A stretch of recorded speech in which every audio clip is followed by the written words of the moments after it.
Hello, my name is Star Holloman, and today we are going to talk about the Golden State Killer and how he was discovered using the consumer DNA databases. The question was asked, what happens to your DNA profile and genetic material if the DNA company goes out of business? If the DNA company goes out of business, your genetic material could end up in limbo. Sometimes it's sold, sometimes it's transferred, or sometimes it's even stored indefinitely. But from an ethical standpoint, your DNA belongs to you and you only. Companies should destroy the information or return it to you unless you gave specific consent for the transfer.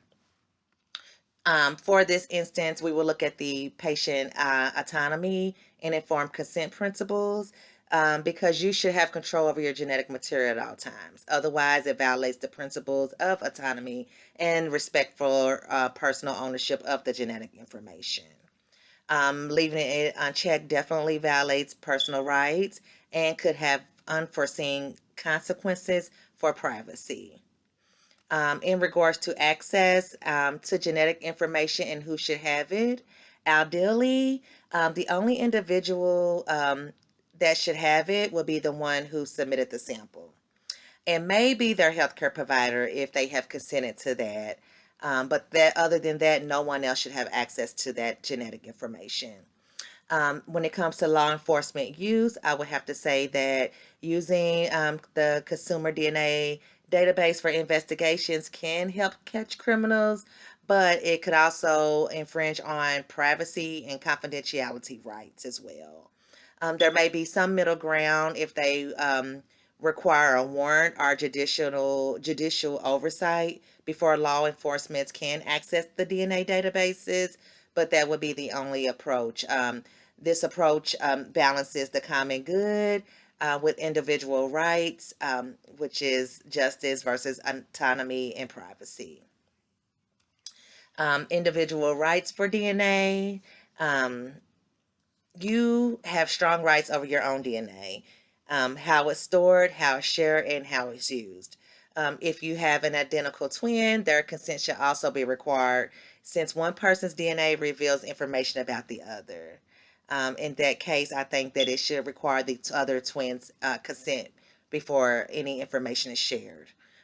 This ties into autonomy, confidentiality, and informed consent, which are central ethical practices in healthcare genetics.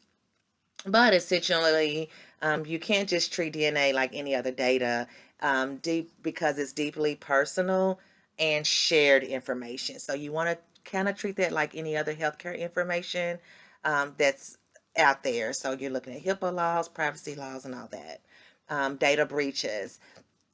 If the DNA database is hacked and your information is leaked, you will need to legally recourse, such as in things like lawsuits for negligence, regulatory penalties for the company, transparency notifications to affected individuals, and then ethically, companies have the duties of beneficence and non-maleficence to protect sensitive information, such as genetic information. And then there is the issue of privacy versus justice. DNA evidence can convict criminals and exonerate the wrongfully accused, and both are important for justice, but privacy shouldn't be ignored. Unrestricted use can violate confidentiality and autonomy. A reasonable approach would be to limit access to serious crimes, require judicial approval, and use of DNA responsibly. This way, society benefits from justice while still protecting individual rights as well. So that is my intake on the Golden State Killer and how they use his DNA, the DNA database to catch him as the killer and the violators of those crimes. Thank you so much.